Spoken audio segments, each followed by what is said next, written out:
ರೈತ ಬಾಂಧವರಿಗೆ ಪ್ರಗತಿ ಚಾನಲ್ಗೆ ಆತ್ಮೀಯವಾದಂಥ ಸ್ವಾಗತ.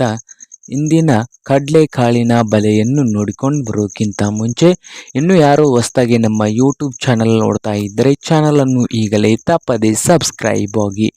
ಇಂದು ಕಡಲೆಕಾಳು ಎಷ್ಟು ಇದೆ ಒಂದು ಕ್ವಿಂಟಲ್ಗೆ ಬೆಲೆ ನೋಡೋದಾದರೆ, ಮೊದಲನೇದಾಗಿ ಬಾಗಲಕೋಟೆಯಲ್ಲಿ 5,000ದಿಂದ 5,850, 5,000ದಿಂದ 5,850 ರೂಪಾಯಿವರೆಗೆ ಬಾಗಲಕೋಟೆಯಲ್ಲಿ ಒಂದು ಕ್ವಿಂಟಲ್ ಕಡಲೆಕಾಳಿನ ಬೆಲೆಯನ್ನು ಹೊಂದಿದೆ.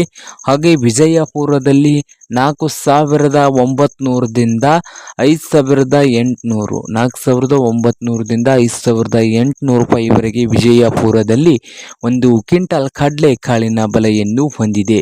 ಹಾಗೆ ಹುಬ್ಬಳ್ಳಿಯಲ್ಲಿ ನೋಡೋದಾದರೆ 4,000 ರೂಪಾಯಿದಿಂದ ಹಿಡ್ಕೊಂಡು 4,000ದಿಂದ ಹಿಡಿದು 5,700, 5,700 ರೂಪಾಯಿವರೆಗೆ ಗರಿಷ್ಠ ಬೆಲೆಯನ್ನು ಹೊಂದಿದೆ ಹುಬ್ಬಳ್ಳಿಯಲ್ಲಿ ಒಂದು ಕ್ವಿಂಟಲ್ ಕಡಲೆಕಾಳಿಗೆ. ಹಾಗೆ ಇನ್ನೊಂದು ನೋಡೋದಾದರೆ ಸೊಲ್ಲಾಪುರದಲ್ಲಿ ಒಂದು ಕ್ವಿಂಟಲ್ಗೆ 5,000ದಿಂದ 5,700 ರೂಪಾಯಿವರೆಗೆ ಒಂದು ಕ್ವಿಂಟಲ್ ಕಡಲೆಕಾಳಿನ ಬೆಲೆಯನ್ನು ಹೊಂದಿದೆ. ಹಾಗೆ ಕಲಬುರಗಿಯಲ್ಲಿ 5,000 ರೂಪಾಯಿದಿಂದ 5,700 ರೂಪಾಯಿವರೆಗೆ ಒಂದು ಕ್ವಿಂಟಲ್ ಕಡಲೆಕಾಳಿನ ಬೆಲೆಯನ್ನು ಹೊಂದಿದೆ. ನೋಡಿ ರೈತರೇ.